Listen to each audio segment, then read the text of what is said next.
Hello guys, your boy Jack Harlow over here. You guys been saying I look like Leighton Meester, which is very flattering, thank you. But to be honest with you, I mostly get compared to Jack Harlow, which was insulting to me at first, but the boy's cute, so.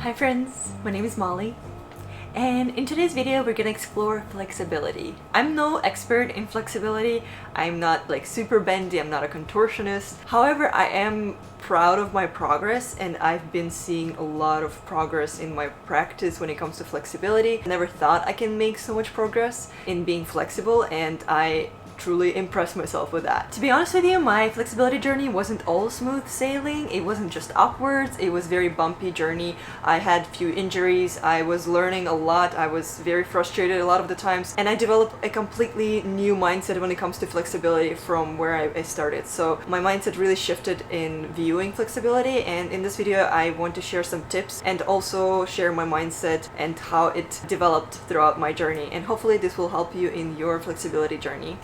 Let's start with the juicy tip number one. It starts with mindset. I think this is one of the most important parts that took me a while to figure out. Let me just tell you a little bit about my flexibility background. I've never been really flexible. I was a year in gymnastics before I went to school, like very little, and I remember I had a very bad experience with flexibility there because it was so painful. I was crying every time. It was very hardcore. I remember we did that stretch where you stand on one knee and you lift your leg over your head and the trainer stands behind you and they grab your leg and they pull it and I pull it, and it was so painful. I had very traumatic experiences about flexibility and I did not ever wanted to do it again.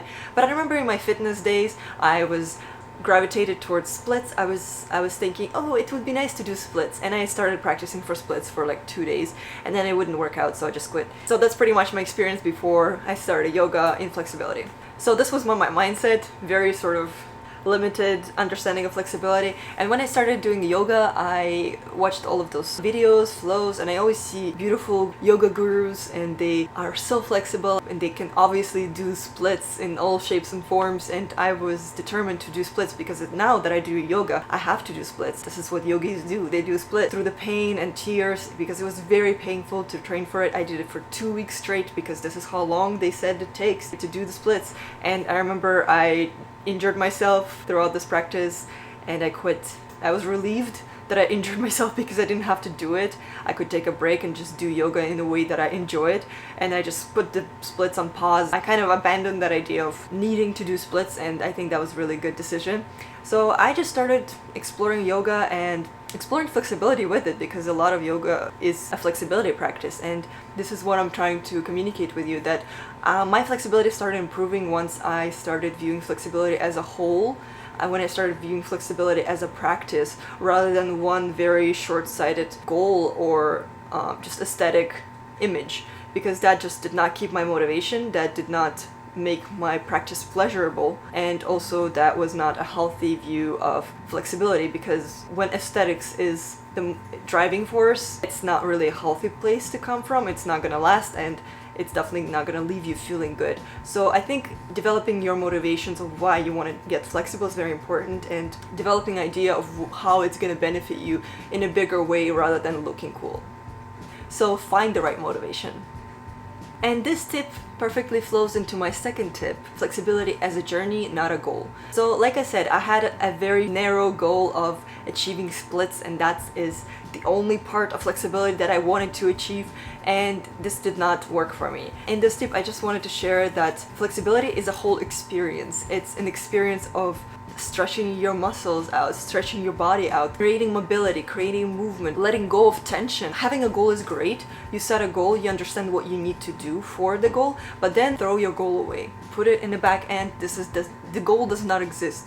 Just the action that you decided to take exists. Throwing away my goals and concentrating on practice has been the biggest step I could take towards improving my flexibility. Focus on the journey rather than on the goal, because if the goal is the only thing that you see in your practice, that will end up being a disappointment and not a joyful experience. And this is the most beautiful part about flexibility practice, is that you get to experience it every time, and it's wonderful to dissolve into that experience of your body. It's just more fun that way. You have less expectations, less disappointments, and less injuries. In the end of the day, flexibility should be viewed as a long-term run instead of the short-term aesthetic achievement, and your body will thank you for developing that mindset. So, juicy tip number 3.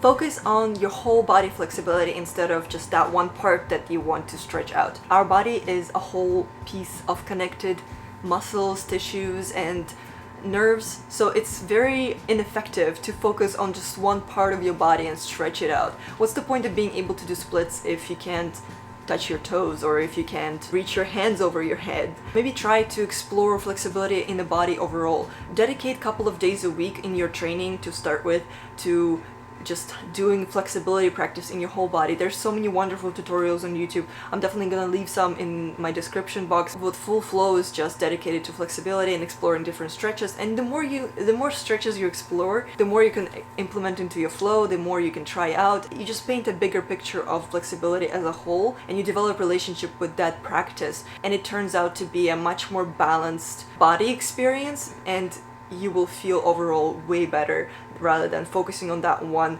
hip opener stretch that will take you somewhere you want to specifically go. I suggest you explore how many stretches there are out there, how many parts of your body you can stretch, and it's way more fun, I promise you. Kino yoga is my personal favorite when it came to finding out about stretches and having a whole routine that's dedicated to flexibility. She has a lot of very useful videos where it's just flexibility orientated, and I learned so much from her. I'm gonna leave a few videos down below, and there's so much out there. There's so many teachers that will provide that for you, so just explore, get curious, and have fun with it. Honestly, that's like the fun part, to discover those things for the first time and to apply them. Yeah, I'm very excited for you.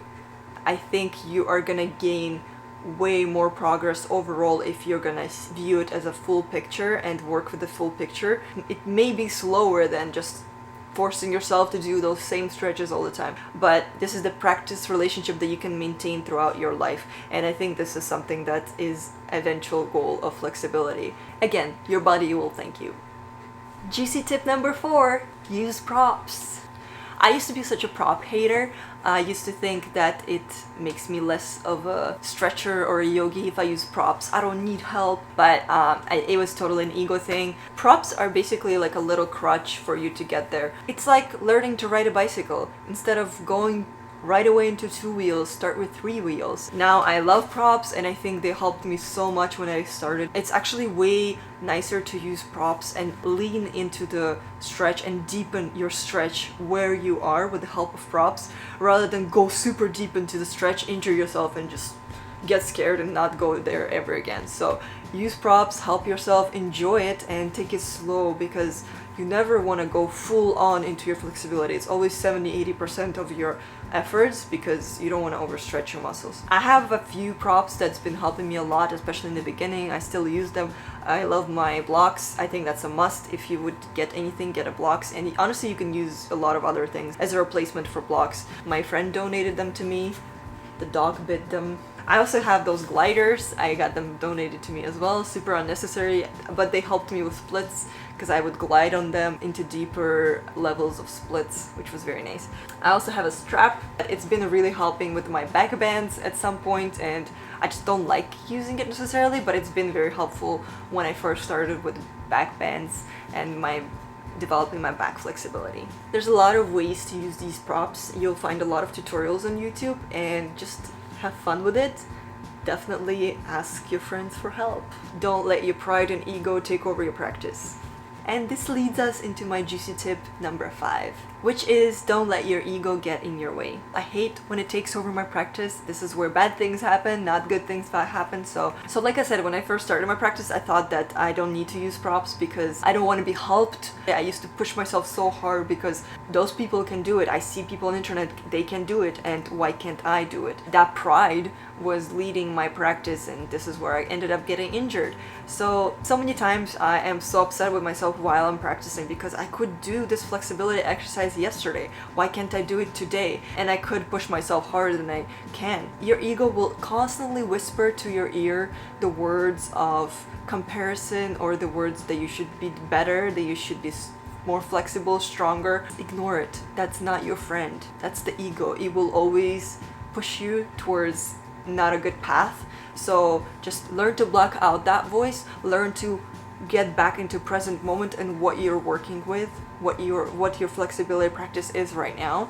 I think one of the most important lessons that I learned from my flexibility journey is that the only body you can work with is your own, and comparing yourself to other people and other people's achievements, other people's speed is so pointless. It's just gonna disencourage you. So just leave your ego aside and focus on what you're working with right now in the moment, in that stretch. Listen to your body. This is your chance to really connect with yourself, and that's all that exists in that moment. You got this. So the tip number 6 is self-explanatory, and I think it's just kind of a reminder that consistency and patience are your best friends. I think when I started putting away the idea of rushing my practice into some sort of goal, into expectation of being there in that specific amount of time, and I started developing just patience with my practice and with my body, and understanding that I should chill and stop injuring myself because I need to get there faster. Once I started putting that away and just dedicated my time to that practice weekly and eventually daily, that's where results come, where you forget about the results, and where you just implement it, you work with it, you enjoy it, get curious, forget about what should happen now, where should you be. One day you will look back and you will be amazed, or you will be impressed by yourself. And now it's a very beautiful mind practice, because I feel like I get to release a lot of the tension that is not just body tension. A lot of it is emotional tension, or just like stress tension, which is something that I've never experienced when I first started because of my outlook on flexibility. But now this is one of the main reasons why I come to flexibility, because of that release and letting go of tension in my body and my mind. So many times we just forget about the fact that we have a moving body that is able to do so many things. Did you know that your muscle can extend 50% from its resting state? It's crazy. I learned it from yoga teacher training. It's been great, guys. It's been great. I'll post an update soon. So yeah, I think this is what I wanted to share in this video. Kind of a mindset shift that happened for me, and hopefully you will work on your mindset when it comes to flexibility, because I think that's one of the main reasons that helped me to develop flexibility, is to view it as a journey, view it as an experience, and develop relationship with that practice. And that is a beautiful relationship that I really treasure, and we are great friends with flexibility. I don't pressure it, I don't expect it to do things for me. Thank you so much for watching this video. I really enjoy our little community growing. Please leave me a comment of what you think about this video and what you specifically apply in your flexibility practice, or what you want to apply. Yeah, thank you so much guys for your support and for so many beautiful comments and messages you send me. I love interacting with you, so feel free to shoot me a message or a comment. Have a wonderful day and enjoy your flexibility practice.